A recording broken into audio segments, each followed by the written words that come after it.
and welcome back to my channel. It's been a while since I provided an update, so I wanted to make this video to let you know what I'm up to on the farm at the moment, and I wanted to specifically talk about the seeds that I'm going to be sowing next month of March, which is going to be this week. Here we are turning into March, so the days are getting longer, the temperatures are warming up a little bit. It has been very miserable the last few weeks. It's been very rainy and overcast, and actually today is the third consecutive sunny day in a row, so I'm hoping that that means that the weather is turning and we're going to get a little bit more warm weather for those seedlings to grow up nicely. So I'm a little bit behind on my seed sowing this year because I've been working on a new Growing Cut Flowers foundation course, and that is a comprehensive course that is going to tell you everything you need to know about growing cut flowers and to give you the confidence to grow and harvest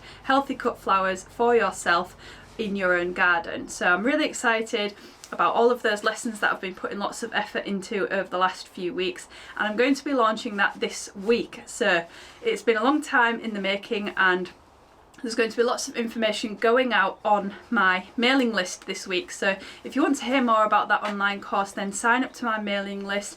The link is down in the description, and I will send you some information about that online course, and hopefully you will join me in becoming a more confident cut flower grower for 2024.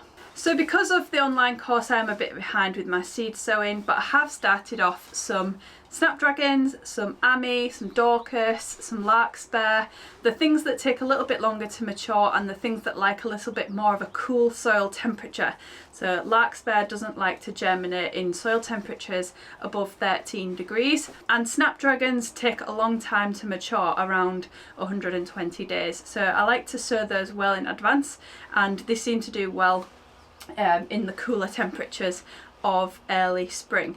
So I've got those off to a start, and I'm going to be starting the majority of my seeds off in March because I'm not in a major rush to get everything sown in February. The days are still quite cool and short, and if we get lots of overcast days, there's not an awful lot of light available for plant growth. So I like to start things off in March, and I think it's better to not be keeping plants in pots and trays for too long anyway. So if I can minimise that but just concentrate on growing nice healthy plants over a steady period of time, then that suits me well here on my farm. So I've split March up into kind of 3 key sowing dates, and that is basically the beginning of March, the middle of March and the end of March. At the beginning of March I'm sowing things like hardy annuals that I still have to sow and things that take a longer time to mature.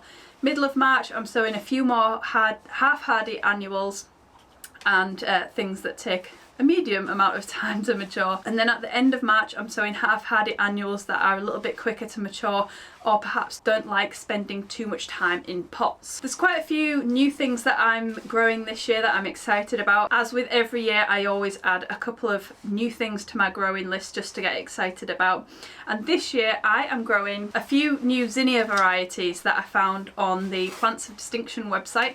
So I'm excited to be trying zinnia Portofino Peach, Oklahoma Ivory, Cresto Peachy Pink and Cresto Cream. If any of you have had any experience growing these varieties, then let me know down in the comments. I'm looking forward to those nice blush pastel-y colours of those zinnias. I usually grow Cinderella and Lilliput varieties, and I really enjoy those, so I'm hoping that these new varieties, or new to me varieties, are going to be interesting to grow.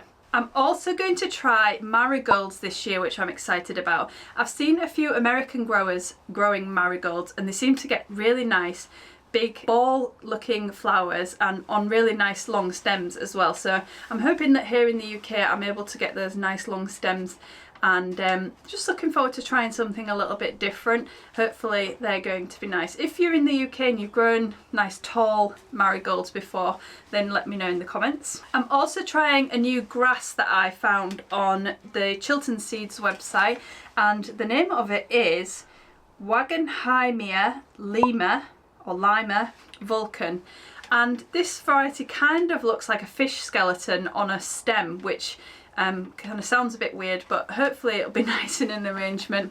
I'm looking forward to testing it out in the summer. So in late February, early March, I'm going to be sowing cornflowers, cosmos, grasses such as bunnytail and pennisetum villosum, Rudbeckia sahara, larkspur, which I already mentioned doesn't like the warm soil temperatures, and Icelandic poppies. In mid-March I'm going to be sowing more grass varieties such as Soteria genus, like Soteria macrostachya and Soteria italica, and I'm growing the Highlander variety, and also Nigella, scabious and Amaranthus in mid-March. In late March I'm going to be sowing those faster growing varieties such as sunflowers. This year I'm actually trying a new variety which is called Premier Orange Up, and I got that one from Mull Seeds, and I'm really looking forward to trying that one because I don't know if you remember last year I actually said in springtime I wasn't going to be growing sunflowers, and I did grow some in my veg patch, and actually those sunflowers that I grew in my veg patch ended up in quite a lot of my bouquets because I regretted not growing them for the flower farm. So I will be growing sunflowers again this year because they are a really good focal flower to have in July time when we are still waiting for the dahlias to start flowering. So this new variety to me, new to me anyway, Premier Orange Up, is an upward facing variety, and the struggle that I have with sunflowers usually is that they are vertical and they're facing outwards, and it's really difficult to use them in bouquets. So I'm hoping that with them facing upwards they're going to be a lot more usable in bouquets.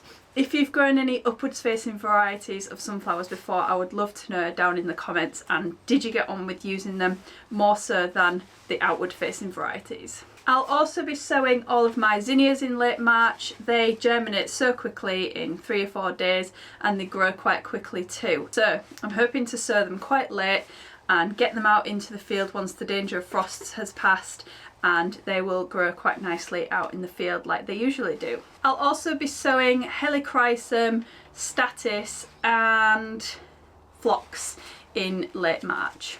I'm hoping that all of the seed sowing is going to go to plan this year. I'm using a lot of natural inputs like I usually do, and I'm actually using quite a large amount of my own homemade compost in my seed starting mixes this year.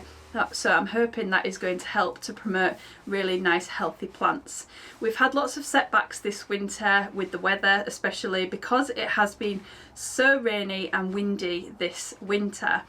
As you know, if you've watched my video that I published last, my teepee got destroyed in the wind.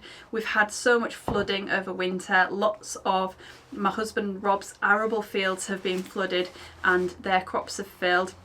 And I've actually had to pivot a little bit on the plans that I made for my new flower field, which I'm going to be growing in this spring. I've had to pivot and decided I was going to grow perennials in that new field, and now I'm going to be growing annuals because over the winter there's been a lot of standing water in that field, and I just don't want to risk putting expensive perennials in that field if they're going to rot away in the flooding over the winter. I haven't actually noticed that there has been standing water in that field in the past, but the weather is getting a little bit more extreme every year, and I just don't want to risk losing money on perennials in that field. So what I'm going to do is grow annuals in that field, and then this field that I usually grow annuals in, I'm going to move my perennials into there.